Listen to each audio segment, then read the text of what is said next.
If you are an early stage founder, one of the first big decisions you'll face is this. Do I hire a developer to build my MVP, or do I bring on a CTO to lead the technical side? It's a question that seems simple, but it shapes how fast and how well you move in the next 6 to 12 months. So let's get straight to it. Hire a developer first. And here is why. At the earliest stage, pre-seed, idea phase, maybe even with a bit of funding, your main priority is getting something live. You have the vision, you know what problem you're solving, what you need is a builder, someone who can turn that vision into a functional MVP. You don't need a CTO yet. You don't need to overthink architecture. You don't need to hire someone to lead a team that doesn't exist yet. You need a developer, a strong contributor who understands early stage startup dynamics, who can work fast, and who is comfortable building with just enough to validate your idea. And that's where a lot of founders go wrong. They go looking for a CTO thinking they need someone to own tech, when really they just need to ship version 1.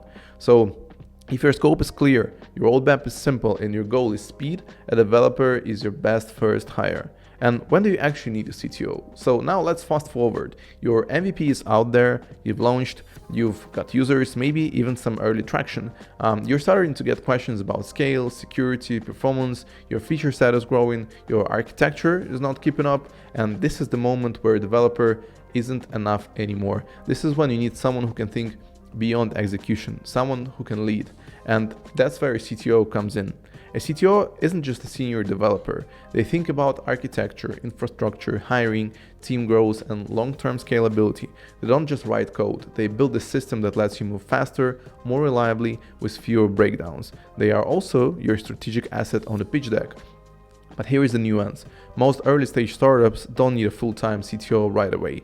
A fractional CTO can be the perfect bridge. Someone who works part-time, brings senior level expertise, and helps you design a scalable tech strategy without burning too much runway. It's one of the smartest, most cost-effective moves you can make after MVP.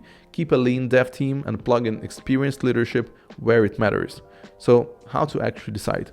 Ask yourself these 4 questions. First of all, do I know what needs to be built? Second of all, do I need someone to execute or to define and lead? Then, is the product simple and time sensitive, or complex and scale sensitive? And lastly, do I have enough traction or funding to justify a full-time leadership?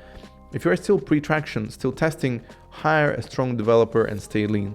If you're post-launch and seeing signals of growth, consider bringing on a fractional CTO to prepare for what's next. So before you post another job ad or offer 10% equity to the wrong profile, ask yourself this: do I need a builder or do I need a technical strategist? You don't need to guess, you just need to hire for your stage. That's what Yoteva helps you do. Faster, smarter, and tailored hiring without wasting equity or time.